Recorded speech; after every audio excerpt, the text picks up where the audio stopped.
คิดจะเติมเกมคิดถึง Nario เกมบริการเติมเกมสะดวกรวดเร็วปลอดภัยได้มากกว่าเติมเอง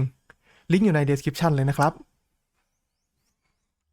บตอนนี้ทางร้านมีโปรโมชั่นอยู่นะครับเพียงแค่คุณเติมเพชรแพ็คใดก็ได้กับร้าน Nario ครับ1แพ็คคุณจะได้รับ1สิทธิ์ในการสุ่ม VIP ครับผมโดยที่เราจะทำการสุ่มผู้โชคดีทุกๆสิ้นเดือนครับอย่าลืมมาร่วมสนุกกันนะสวัสดีครับผมแอลจาก Channel Mr. L นะครับสำหรับคลิปในวันนี้ครับเราจะมาอยู่กับประเด็นเรื่องของอาชีพชูล่ากันครับซึ่งผมมั่นใจว่ามันน่าจะเป็นอาชีพที่เพื่อนๆหลายคนเนี่ยเฝ้ารอที่จะเล่นอยากให้เข้ามาที่เซิร์ฟเวอร์เราเร็วๆครับผมข้อมูลในวันนี้ที่ผมมาพูดนะครับก็จะมาจากการที่ผมมาทดลองครับผมเล่นอาชีพนี้ขึ้นมาจนเป็นอาชีพแชมเปี้ยนแล้วที่เซิร์ฟเวอร์ไต้หวันครับประกอบกับการที่ผมไปศึกษา YouTube ของผู้เล่นไต้หวันต่างๆครับผมว่าเขาเล่นชูล่ากันเป็นแนวไหนบ้างครับทั้งคนที่มีเงินทั้งคนที่ไม่มีเงินเลยครับผมก็จะเอาข้อมูลตัวนี้ครับมาแบ่งปันกับเพื่อนๆครับโดยที่สิ่งที่ผมจะพูดต่อไปนี้ครับก็คิดซะว่ามันเหมือนกับเป็นความเห็นแล้วก็เป็นมุมมองของผมครับคุณไม่จำเป็นที่จะต้องเห็นด้วยกับผมไปทุกเรื่องก็ได้ครับผมสำหรับวันนี้ครับผมก็จะมาพูดถึงว่าชูล่าเนี่ยสไตล์การเล่นของเขาเป็นยังไงครับเขาแบ่งออกการเล่นหลักๆเนี่ยออกได้เป็นกี่สายระดับความยากง่ายในการเล่นมันเป็นยังไงแล้วก็สเตตัสหลักที่เขาอัพมันมีอะไรบ้างครับซึ่งสเตตัสตรงนี้เนี่ยมันก็จะแบ่งเป็นค่าสเตนกับค่าเอจิแล้วแต่ว่าเราจะเน้นไปที่สายไหนครับซึ่งค่าเอจิเนี่ยผมมองว่ามันเป็นอะไรที่น่าสนใจมากๆเพราะว่าในส่วนของพื้นฐานค่าสเตตัสของมันเองครับมันจะให้ในส่วนของค่าแท็กสปีดแล้วก็ค่าหลบหลีกครับผมพูดถึงค่าหลบหลีกแล้วนะครับก็คงจะหนีประเด็นที่เป็นประเด็นร้อนในโลก ROX ตอนนี้ไม่ได้ก็คือในส่วนของ WOC ซีซั่น2ครับช่วงนี้มันก็ใกล้ที่ศึก WOC ซีซั่น2เนี่ยจะเริ่มขึ้นแล้วครับพวกพี่ๆสุลต่านหลายๆคนเนี่ยก็เริ่มออกมาโชว์ของกันแล้วครับว่าตอนเนี้ยฉันทำของไปถึงไหนแล้วนะครับบัฟกันไปบัฟกันมาสนุกสนานพอเป็นสีสันครับประเด็นหนึ่งเลยครับที่ผมอยากจะหยิบมาพูดก็คือเรื่องของออฟหลบครับผมเนื่องจากว่า WOC ครั้งที่แล้วครับอาชีพที่เรียกได้ว่าเป็น MVP ของ WOC ครั้งนั้นเลยเนี่ยคือสไนเปอร์สายนกครับหลายๆคนก็เริ่มศึกษาอาชีพนี้มากขึ้นครับก็ทำให้เห็นจุดอ่อนของมันครับว่าช่องโหว่ของเขาเนี่ยจะอยู่ที่อาชีพนี้จะมีค่าไฟนอลฮิตที่ต่ำครับผมทำให้หลายๆคนครับเริ่มที่จะทำออฟหลบออกมาแก้ทางครับออฟที่ว่าเนี่ยก็จะเป็นส่วนของออฟไฟนอลฟรีเปอร์เซ็นต์ในประดับเป็นออฟแมวเมืองกิฟเฟนครับแน่นอนครับว่าออฟเมืองกิฟไม่ใช่ผู้เล่นทุกคนที่จะเข้าถึงครับเพราะฉะนั้นนะครับชาวบ้านตาดำๆซึ่งผมเองก็เป็นหนึ่งในนั้นเนี่ยก็คงยากครับที่จะทำตัวละครให้ผิวได้ขนาดนั้นโดยที่ต้องพึ่งออฟเมืองกิฟเฟนครับผมออฟที่ชาวบ้านทั่วไปพอจะเข้าถึงได้ที่เป็นออฟหลบอย่างออฟเมืองมอลล็อกเนี่ยถ้าเกิดว่าคุณไม่ทำเยอะแถวขึ้นมาจริงๆครับมันก็ไม่สามารถเอาไปใช้งานจริงได้และถ้าเกิดว่าคุณทำมาเยอะเกินไปครับมันก็จะไปเบียดบังในส่วนของพวกออฟธาตุออฟสเตตัสในประดับก็ทำให้ดาเมจเราหายใน KVM ปวดหัวกันไปอีกครับผมทีนี้ครับอาชีพที่จะเข้ามาอย่างอาชีพชูล่านะครับผมเขาเนี่ยมีการอัพสเตตัสเอจิเป็นสเตตัสหลักทำให้เขาเนี่ยมีค่าฟรีพื้นฐานที่สูงมากๆครับฟังมาขนาดนี้แล้วเนี่ยดูแล้วเป็นอาชีพที่น่าเล่นใช่ไหมครับทีนี้ครับเดี๋ยวเรามาดูกันเลยดีกว่าครับว่าอาชีพชูล่านะครับเท่าที่ผมไปศึกษามาเนี่ยมันสามารถแบ่งการเล่นออกได้เป็นกี่สายครับผมชูล่าสายแรกที่ผมจะพูดถึงในวันนี้ก็คือชูล่าสายคอมโบครับซึ่งผมมองว่าเป็นสายที่สามารถเล่นได้ง่ายตรงไปตรงมาแล้วก็เหมาะกับคนงบน้อยที่สุดครับอาวุธหลักของเขาครับจะเป็นอาวุธประเภทอาวุธ2มือครับโดยที่จะเป็นสนับแบบหนักครับสเตตัสรองของอาวุธเนี่ยจะให้เป็นส่วนของค่า Attack Speed ครับผมทำให้พื้นฐานของเขาเนี่ยเป็นสายการโจมตีธรรมดาครับโดยที่เน้นการโจมตีธรรมดาที่รวดเร็วติดคลิแล้วก็คีย์ดาเมจที่รุนแรงครับพร้อมทั้งการใช้สกิลควบคู่กันไปด้วยครับซึ่งสกิลคอมโบของเขาเนี่ยก็สามารถโจมตีติดเป็นคริติคอลได้เช่นเดียวกันครับผมสกิลทั้งหมดของชูล่าสายนี้ครับเขาสามารถเคลือบธาตุได้ครับทำให้สามารถเล่นเป็นดาเมจธาตุได้แล้วก็อาวุธประเภทสนับหนักเนี่ยนะครับจะมีตัวคูณขนาดครับรับโจมตีขนาดใหญ่เนี่ยเข้า 100% ขนาดอื่นๆนะครับจะเข้าแค่ 75% ครับโดยที่สเตตัสหลักของเขาครับสามารถอัพได้เป็นทั้งเอจิแล้วก็สเตรนท์ครับคนที่เน้นอัพค่าเอจิเนี่ยก็จะได้ส่วนของความพลิ้วขึ้นมาเวลาที่ไปเจอกับอาชีพที่มีค่าไฟนอลฮิตน้อยครับผมคนที่เน้นอัพค่าสเตนครับก็จะได้เปรียบในส่วนของดาเมจจากสกิลอาชูล่าสไตล์ครับแล้วก็ชูล่าสายคอมโบครับเป็นสายเดียวครับที่เล่นสกิลอาชูล่าสไตล์ได้เพราะว่าตัวสกิลเองครับถูกบังคับให้ใช้อาวุธประเภทสนับมือแบบหนักเท่านั้นครับผมชูล่าสายต่อมาที่ผมจะพูดถึงนะครับก็จะเป็นชูล่าสายปาบอลครับผมโดยที่อาวุธที่เขาใช้ครับก็ยังเป็นอาวุธ2มือครับแต่เป็นสนับมือประเภทแบบเบาครับค่าสเตตัสรองเนี่ยจะให้ในส่วนของค่าเฮสครับผมอาวุธประเภทนี้ครับโจมตีขนาดเล็กเข้า 100% ขนาดอื่นๆเข้า 75% ครับซึ่งจุดเด่นของชูล่าสายปาบอลเลยก็คือระยะการโจมตีที่ไกลครับโจมตีธรรมดาไกลถึง10 เมตรใช้สกิลเนี่ยไกลถึง12 เมตรเลยครับสายปาบอลเนี่ยสามารถแบ่งการเล่นออกได้เป็น2สายย่อยก็คือสายที่เน้นการโจมตีธรรมดาควบคู่ไปกับการใช้สกิลและสายที่เน้นการใช้สกิลเป็นหลักครับสเตตัสที่เขาอัพก็จะแตกต่างกันครับผมถึงแม้ว่าจะเป็นอาชีพที่โจมตีไกลครับแต่สเตตัสที่ให้ดาเมจหลักๆก็คือยังเป็นสเตตกับเอจิเหมือนเดิมเราไม่ต้องอัพค่าเด็กนะครับแล้วแน่นอนครับว่าการโจมตีของเขาครับสามารถเคลือบธาตุได้ทั้งการโจมตีธรรมดาและการใช้สกิลครับท ทีนี้เนี่ยอาชีพชูล่านะครับลูกบอลของเขาเนี่ยไม่ได้เรียกออกมาไว้เท่ๆครับแต่ว่ามันเป็นส่วนประกอบสำคัญในการใช้สกิลเวลาเขาใช้สกิลออกไปไม่ว่าคุณจะเล่นสายคอมโบหรือสายปาบอลก็ตามมันจะต้องกินลูกแก้วไปด้วยครับทำให้ปัจจัยสำคัญในการเลือกเล่นสเตตัสว่าคุณจะเป็นสายเอจิหรือสายสเตนเนี่ยมันจะแปรผันกับจำนวนลูกแก้วที่คุณสามารถเลี้ยงเอาไว้ได้หลังจากที่ใช้สกิลออกไปแล้วนะครับชูล่าสายย่อยสายแรกที่ผมจะพูดถึงนะครับก็คือชูล่าสายปาบอลสกิลแท้ครับซึ่งชูล่าสายนี้เนี่ยจะเน้นการโจมตีโดยใช้สกิลเป็นหลักจะแทบไม่โจมตีธรรมดาเลยครับผมแล้วก็แน่นอนครับว่าสกิลของชูล่าเนี่ยก็จะมีการใช้ลูกแก้วออกไปด้วยทำให้เขาเนี่ยแทบไม่มีลูกแก้วเหลือติดตัวตลอดเวลาเลยครับ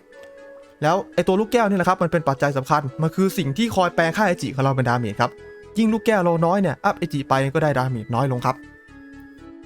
บทำให้ชูล่าสายนี้เนี่ยเหมาะกับการที่อัพสเตตัสหลักเป็นค่าสเตรนมากกว่าสกิลของอาชีพชูล่านะครับโดยเฉพาะสกิลปาบอลเนี่ยลักษณะการใช้ของมันนะครับมันจะมีอยู่2ประเภทด้วยกันสกิลประเภทแรกจะเป็นสกิลที่เราคุ้นเคยนะครับก็คือมีค่าฟิกคูลดาวน์อยู่ครับและแน่นอนว่ามันใช้ลูกบอลด้วยแต่ลูกบอลที่ใช้เนี่ยใช้จำนวนไม่เยอะครับสกิลประเภทที่2ครับก็คือสกิลที่ไม่มีคูลดาวน์เลยครับแต่ว่ามันจะผูกกับจำนวนลูกบอลก็คือถ้าคุณมีลูกบอลคุณก็จะไล่ได้ถ้าลูกบอลคุณหมดคุณก็ไล่ไม่ได้นะครับซึ่งชูล่าเนี่ยก็จะมีสกิลที่เรียกลูกบอลมาในรูปแบบที่เป็นพาสซีฟ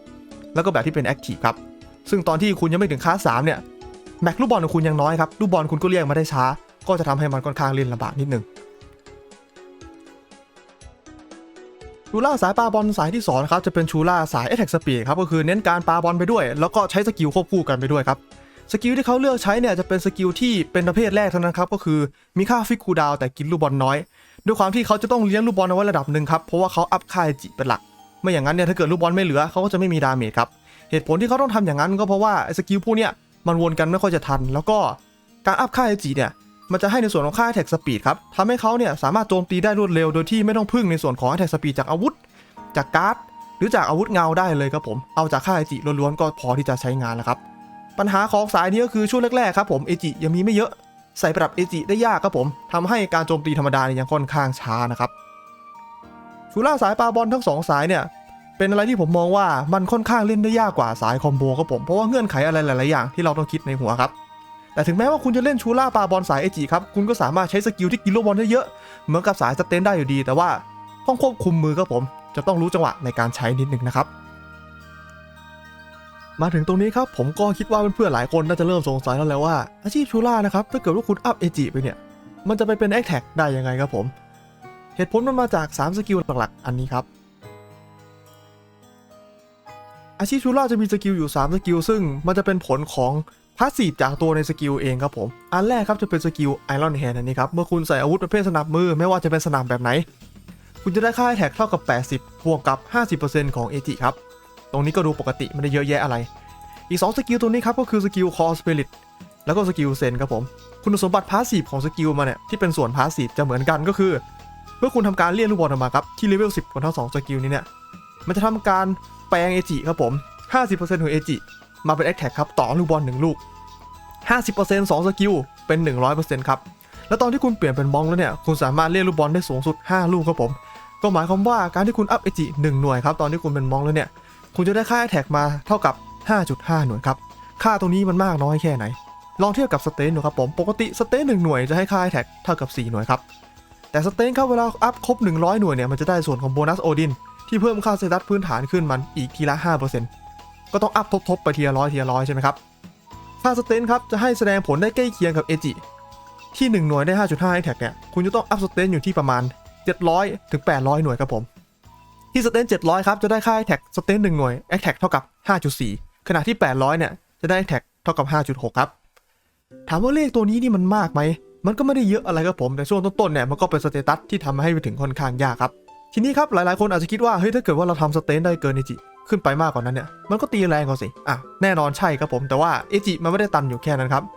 เมื่อคุณเปลี่ยนเป็นคลาส3ครับเป็นอาชีพชูล่าเนี่ยคุณจะได้สกิลไลซิงดราก้อนมาซึ่งสกิลนี้ครับจะทำการเพิ่มแม็กลูกแก้วของคุณครับเป็น10ลูกครับผมทำให้การอัพเอจิ1หน่วยครับจะได้แอคแท็กมาอยู่ที่ 10.5 หน่วยเมื่อคุณมีลูกบอลเต็มครับถ้าเกิดเทียบเป็นค่าสเตนล่ะทีนี้มันเท่ากับสเตนเท่าไหร่ครับสเตนที่ 3,000 หน่วยครับผมก็คือโบนัสโอดินตันแล้วครับการที่คุณอัพสเตน1หน่วยคุณจะได้แท็กเท่ากับ10หน่วยครับก็หมายความว่าเมื่อคุณมีลูกบอล10ลูกครับและต้องมี10ลูกอยู่ณตอนนั้นเลยนะไม่ใช่ว่าลดลงไปนะครับดาเมจต่อ IG ของคุณครับ1หน่วยจะบ้ากว่าการที่คุณอัพสเตนได้ถึง 3,000 หน่วยครับผมซึ่งตรงนี้ครับมันเป็นอะไรที่ผมมองว่ามันค่อนข้างสำคัญนะสำหรับผู้เล่นทั่วๆไปครับ ที่ไม่สามารถทำค่าสเตตัสถึง 3,000 ได้อยู่แล้วผมมองว่าลิมิตของผู้เล่นที่เป็นคนทั่วไปนะครับคุณทำค่าสเตตัสตันอยู่เต็มที่ไม่เกินประมาณ 2,300-2,400 ครับเพราะฉะนั้นนะครับคุณอัพสเตตัสได้แค่นั้นเนี่ยการอัพเอจิมาขนาดนี้นะครับต่อ1หน่วยในแอคแท็กมันต่างกันค่อนข้างเยอะครับผมแต่ทั้งนี้ทั้งนั้นครับผมไม่อยากให้เพื่อนๆหลงประเด็นครับเพราะว่าประโยชน์หลักของเอจิเนี่ยมันไม่ใช่เรื่องของค่าแอคแท็กครับแต่มันเป็นส่วนของค่าแอคแท็กสปีดแล้วก็ค่าหลบซะมากกว่าครับเพราะว่าอาชีพชูล่าเวลาใช้สกิลครับผมสกิลต่างๆของเขาเนี่ยมันจะต้องใช้ลูกบอลในการไล่ด้วยเพราะฉะนั้นเนี่ยต่อให้คุณมีสกิลเรียกลูกบอลกลับคืนมาครับแต่ลูกบอลคุณจะไม่เต็ม10ลูกตลอดเวลาครับทีเนี้ยคุณจะเหลือลูกบอลมากน้อยแค่ไหนมันก็ขึ้นอยู่กับที่ผมบอกไปเมื่อสักครู่นี่ครับคือเรื่องของสายการเล่นแต่ละสายเพราะว่ามันกินลูกบอลไม่เท่ากันครับเรียงจากน้อยไปมากสายที่กินลูกบอลน้อยที่สุดเนี่ยคือสายคอมโบครับผมเขาอาจจะเลือกที่ไม่ใช้ลูกบอลจะตีธรรมดาอย่างเดียวเลยก็ยังสามารถทำดาเมจได้ครับกินเยอะขึ้นมาอีกหน่อยจะเป็นสาย Attack Speed ที่เป็นสายปาบอลครับผมจริงๆแล้วเนี่ยสายปาบอล Attack Speed เนี่ยมันจะกินลูกบอลพอๆกับสายคอมโบถ้าเกิดว่าสายคอมโบเขาเลือกที่จะใช้สกิลคอมโบครับแล้วก็สุดท้ายครับคือสายที่กินลูกบอลเยอะที่สุดครับผมคือในส่วนของสายสกิลแท้ครับอย่างสกิลของสายสกิลแท้ที่มันไม่มีคูลดาวน์นะครับเดี๋ยวผมจะยกตัวอย่างให้ดูอันหนึ่งอย่างสกิลนี้ครับนี่ครับไม่มีคูลดาวน์คงที่เลยครับคือมันใช้ได้เรื่อยๆครับผมแล้วก็ดาเมจค่อนข้างแรงนะครับแต่ว่ามันก็จะอยู่กับลูกแก้วของเขาเมื่อเขาใช้ลูกแก้วไปตลอดเวลาครับผมไม่มีลูกแก้วเหลืออยู่เลยอัพเอจิไปก็ไม่ได้แท็กครับผมเพราะฉะนั้นเนี่ยเขาจะถูกฟิกเป็นค่าสเตนครับแล้วก็นอกจากนี้ครับการที่ลูกบอลเนี่ยมันวิ่งขึ้นวิ่งลงตลอดเวลาทำให้เอจิของคุณเนี่ยไม่ได้ถูกแปลงมาในอัตรา1:10.5ตลอดเนี่ยการอัพสเตนครับผมสำหรับคนที่ทำค่าสเตนได้ถึง 3,000 เนี่ยถ้าคุณต้องการที่จะเน้นดาเมจจริงๆครับมันจะทำดาเมจได้ดีกว่าครับซึ่งแน่นอนครับว่าสำหรับสายคอมโบเนี่ยในการอัพสเตนครับผมมันจะให้ในส่วนของอันนี้ด้วยสกิลอาชูราสไตล์ครับเมื่อคุณอัพสเตนครับทุกๆ20หน่วยครับผมมันจะทำการเพิ่มตัวคูณดาเมจของสกิลอาชูราสไตล์ครับขึ้นอีกทีละ 1% ครับโอเคครับก่อนที่เราจะหลงประเด็นเรื่องดาเมจกันไปไกลเนี่ยผมอยากจะให้กลับมาดูเรื่องเหตุผลหลักที่เราอัพ AG กันก่อนครับเพราะว่าค่า AG เนี่ยมันจะให้ในส่วนของค่าฟรีและค่าแท็กสปีดครับทีนี้เราจะอัพ AG เราจะดัน AG ได้สักเท่าไหร่ล่ะผมก็ขอเอากรณีตัวชาวบ้านทั่วไปเนี่ยมาเป็นเกณฑ์ตัดสินกันแล้วกันครับผมมองว่าไม่มีนะครับคุณเป็นคลาส3ได้แล้วเนี่ยต่อให้ในตัวของคุณนะครับในประดับไม่ได้ทำออฟสเตตัสล้วนทำออฟธาตุปนมาด้วยเนี่ยอย่างน้อยๆครับคุณควรจะทำค่าสเตตัสหลักของคุณเนี่ยให้ได้ถึง 1,600 หน่วยครับค่า AG ที่ 1,600 หน่วยแล้วก็ในกรณีที่คุณไปลง PVP ครับอาจจะต้องถอดประดับ AG ออกสักข้างนึงคุณควรจะมี AG อยู่สักประมาณ 1,200 ครับเป็นอะไรที่ผมมองว่าน่าจะกำลังดีแบบไม่น่าเกลียดครับผมทีนี้ครับ AG 1,200 1,600 เนี่ยมันได้อะไรครับปกติแล้ว AG 1 หน่วยครับจะให้ค่าหลบกับค่าแท็กสปีดที่เป็นค่าพื้นฐาน2 หน่วยครับและแน่นอนว่าพออัพครบ100มันจะได้โบนัสโอดินด้วย AG ที่ 1,200 หน่วยครับอัพ AG 1 หน่วยเนี่ยจะได้ค่าแท็กสปีดและค่าหลบอยู่ที่ 3.2 หน่วยครับโดยที่เลขตัวนี้ครับถ้าเกิดเราแปลงมาเป็นค่าพื้นฐานครับผมคุณจะได้ค่าแท็กสปีดกับค่าหลบพื้นฐานอยู่ที่ 3,840 หน่วยยังไม่รวมอย่างอื่นครับซึ่งตรงนี้ครับถ้าเกิดว่าคุณแปลงต่อไปอีกไปเป็นเปอร์เซ็นต์มันจะเท่ากับ Attack Speed 595% โดยประมาณกับค่าหลบอยู่ที่ 85% ครับซึ่งแน่นอนครับว่าเราสามารถใส่ในส่วนของบันทึกการต่อสู้คาเค้นเข้าไปเพิ่มเติมได้ทำให้เรามีค่าหลบเพิ่มขึ้นไปอีก 16% รวมแล้วเท่ากับ 101% ครับผมค่าหลบขนาดนี้มันหลบอะไรได้ครับปกติแล้วสไนเปอร์สายนกทั่วไปที่เป็นชาวบ้านนะครับค่า Final Hit ของเขาจะอยู่ที่ประมาณ 35% ครับผมถ้าเกิดว่าคุณไปเจอสไนนกครับค่าหลบของคุณ 101% โอกาสที่คุณจะหลบการโจมตีของเขาได้เนี่ยจะอยู่ที่ 66% ครับผมถือว่าเป็นเลขที่แบบว่าใช้งานจริงได้แล้วครับผมนอกจากนี้ครับ Attack Speed 595% เนี่ยมันอาจจะดูไม่เยอะมากแต่ว่าก็ค่อนข้างเยอะแล้วนะครับแต่ทั้งนี้ทั้งนั้นถ้าเกิดว่าเซตนี่เป็นเซต PVP ของคุณเนี่ยปกติถ้าเกิดว่าคุณเล่นสายปาบอลเนี่ยไปใน PVP นะครับคุณจะไม่ค่อยได้ปาบอลเท่าไหร่หรอกครับผมมองว่าคุณอาจจะต้องไปใช้พวกสายสกิลต่างๆที่มันมีดาเมจแรงแล้วก็เบิร์สใช้จังหวะในการยิงสกิลซะมากกว่าขณะที่ถ้าเกิดว่าคุณเล่นเป็นสายคอมโบนะครับแล้วก็ทำ Attack Speed ได้เท่านี้เนี่ยมันไม่ใช่ปัญหาอยู่แล้วครับเพราะว่าคุณมี Attack Speed ทั้งจากอาวุธเงาแล้วก็จากอาวุธหลักของคุณอีกแค่นี้ก็น่าจะเพียงพอให้ Attack Speed ตัน 1,000% ได้ครับทีนี้ครับในกรณีที่สมมติว่าใส่ประดับสเตตัส2ข้างครับผมแล้วทำสเตตัสได้ 1,600 ครับมันจะได้อะไรบ้าง AG 1 หน่วยที่ค่า AG รวม 1,600 ครับมันจะให้ค่า Attack Speed และค่าหลบอยู่ที่ 3.6 หน่วยครับผมคูณออกมาเป็นค่าพื้นฐานครับคุณจะมีค่าพื้นฐานของหลบและ Attack Speed อยู่ที่ 5,760 ครับซึ่งเลขตัวนี้เนี่ยตีเป็นเปอร์เซ็นต์ครับผมเท่ากับ Attack Speed 734% ผมถือว่าเป็นอะไรที่เริ่มใจเยอะแล้วนะแล้วก็ค่าหลบครับรวมกับบันทึกการต่อสู้ครั้งที่1คุณจะมีค่าหลบอยู่ที่ 120% ครับไปเจอสไนนกตัวเดิมครับผมทีนี้ครับจากเดิม 66% ตอนเนี้ยหลบได้ 85% ครับเรียกว่าแทบจะแตะตัวไม่ได้ยิงไม่โดนแล้วครับผมอันนี้เนี่ยยังไม่พูดถึงในกรณีที่คนทำสเตตัสได้เยอะกว่านี้นะครับผมเห็นหลายๆคนครับผมก็ทำสเตตัสหลักตัวเองเนี่ยแตะถึงหลัก 2,000 ได้แล้วครับแต่ตรงนี้มันอาจจะเป็นอาชีพที่เน้นทำสเตตัสล้วนๆไม่ได้ทำในส่วนของออฟธาตุมาด้วยครับผมซึ่งถ้าเกิดว่าคุณทำได้ถึง 2,000 นะครับ เรียกได้ว่าสไนนกเนี่ยยิงไม่โดนแล้วเลยได้เลยครับผมทีนี้ครับไอ้ค่าหลบ 120% ตรงนี้เนี่ยจริงๆแล้วเนี่ยมันไม่ได้ทำมาแค่หลบสไนนกนะครับพวกชี้สายขี้สายอื่นครับผมเราก็สามารถหลบการโจมตีของเขาได้ครับการโจมตีติดขี้เกมนี้เนี่ยไม่ใช่หมายความว่าติดขี้ปุ๊บจะโดน 100% นะครับลักษณะการคำนวณของมันก็คือคุณจะต้องเริ่มจากตีให้โดนก่อนเสร็จแล้วเกมเนี่ยมันจะมาคิดอีกทีนึงว่าคุณตีไปโดนแล้วเนี่ยคุณตีติดขี้หรือเปล่าเพราะฉะนั้นนะครับต่อให้คุณเล่นขี้เนี่ยไปใน PVP ครับผมคุณอาจจะโดนชูล่าสายหลบเนี่ยหลบเอาได้ดื้อๆเลยครับถ้าเกิดว่าคุณมี Final Hit ไม่พอครับแต่ปกติแล้วเนี่ยอาชีพสายขี้เขามักจะมี Final Hit ให้มาในอาวุธเงาอยู่แล้วครับ Final Hit ของเขาเนี่ยจะอยู่ที่หลักประมาณสัก 70% ขึ้นไปครับผมซึ่งถ้าเกิดว่ามาเจอชูล่าตัวนี้ที่มีค่าหลบ 120 ครับโอกาสที่คุณจะโจมตีโดนเขาเนี่ยก็คือ 50% ครึ่งครับผมถือว่า 50% เนี่ยเป็นอะไรที่หลบค่อนข้างที่จะเป็นจุดที่เริ่มใช้งานได้แล้วนะครับแล้วก็นี่คือสเตตัส 1,600 นะครับย้ำอีกครั้งถ้าเกิดเยอะกว่านี้ก็คือหลบได้มากกว่านี้นะครับและนี่คือประโยชน์หลักๆของการอัพเอจิครับผมโอเคครับทีนี้เรามาสรุปกันครับว่าตกลงแล้วเนี่ยชูล่าเนี่ยมันมีกี่สายสไตล์การเล่นเป็นยังไงนะครับผมอันนี้ก็เป็นความเห็นของผมนะครับสายแรกของชูล่าครับเป็นสายที่ผมมองว่าเล่นง่ายที่สุดก็คือสายคอมโบนี่แหละสายคอมโบนะครับจะอัพสเตนหรืออัพเอจิก็ได้ประโยชน์ของอัพเอจิก็คือตัวจะผิวครับทำให้ทันสปีดตันได้ไวกว่าเจอสายขี้สายตีธรรมดาสามารถหลบได้ครับหลบได้บ้างมากน้อยแค่ไหนก็ขึ้นอยู่กับค่าเอจิที่เราทำครับเล่นสายสเตนครับก็จะได้เปรียบในส่วนของสกิลอาชูล่าสไตล์ครับก็สามารถต่อยอาชูได้แรงกว่าสายเอจิครับผม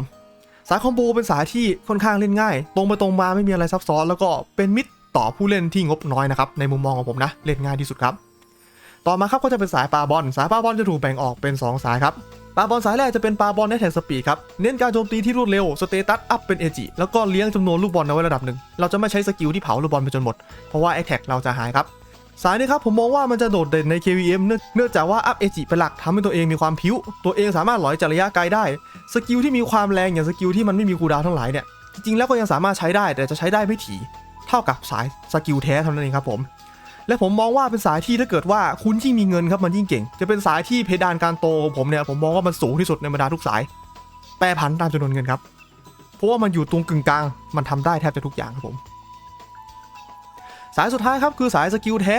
ที่เน้นใช้สกิลออกไปรัวๆครับสายนี้สเตตัสหลักของเขาก็จะเป็นค่าสเตนครับเพราะว่าเขาไม่มีลูกบอลพอลูกบอลไม่มีก็เอาค่าแท็กจากเอจิไม่ได้ครับก็จะเน้นใช้สกิลโจมตีต่อเนื่องครับผมจุดเด่นของสายเนี่ยผมมองว่าจะเป็นเรื่องของการล่าบอสครับเพราะว่าลักษณะการใช้สกิลเนี่ยมันโจมตีได้ไกลกว่าการโจมตีธรรมดาครับผมปาบอลธรรมดาไกล10เมตรครับสกิลถ้าเกิดว่าคุณเอามาใช้ปาบอลเนี่ยมันจะไกลถึง12เมตรครับผมทำให้เพลย์สไตล์ของเขาเนี่ยมันจะคล้ายๆกับวิสาดครับผสมกับสไนเปอร์ครับตอนที่ไปล่าบอสก็คือยืนยิงไกลพอๆกับสไนเปอร์แต่สิ่งที่ยิงออกไปคือสกิลของเขาส่วนใหญ่ไม่ค่อยมีแคสไทม์ครับถ้าเกิดว่าเขามีฟิกแคสเนี่ยฟิกแคสก็นิดเดียวอย่างเช่น 0.2 วิหรือ 0.5 วิครับฟึดเดียวก็ไล่ออกไปได้แล้วครับไม่ค่อยมีการยืนชาร์จนานๆเหมือนวิสาพร้อมทั้งระยะการทำการที่ไกลก็ด้วยน่าจะโดดเด่นที่สุดในการล่าบอสครับผมโอเคครับทั้งหมดก็ประมาณนี้ครับสำหรับข้อมูลวันนี้ก็ย้ำอีกครั้งว่ามันเป็นความเห็นของผมนะครับคุณไม่จำเป็นที่จะต้องเห็นตรงกับผมก็ได้และสุดท้ายนี้ครับเพื่อนๆบอกว่าชูล่าเนี่ยมันเล่นได้กี่สายครับแล้วถ้าเกิดว่าเราจะเลือกเล่นชูล่าสักสายเนี่ยเราจะเล่นเป็นสายอะไรดีมีความคิดเห็นยังไงก็คอมเมนต์มาคุยกันได้นะครับแล้วก็ถ้าเกิดเพื่อนๆถูกใจคลิปนี้ก็รบกวนกดไลค์กดติดตามช่องของผมเอาไว้จะได้ไม่พลาดคลิปใหม่ๆนะแล้วมาเจอกันใหม่คลิปหน้าครับสำหรับวันนี้สวัสดีครับ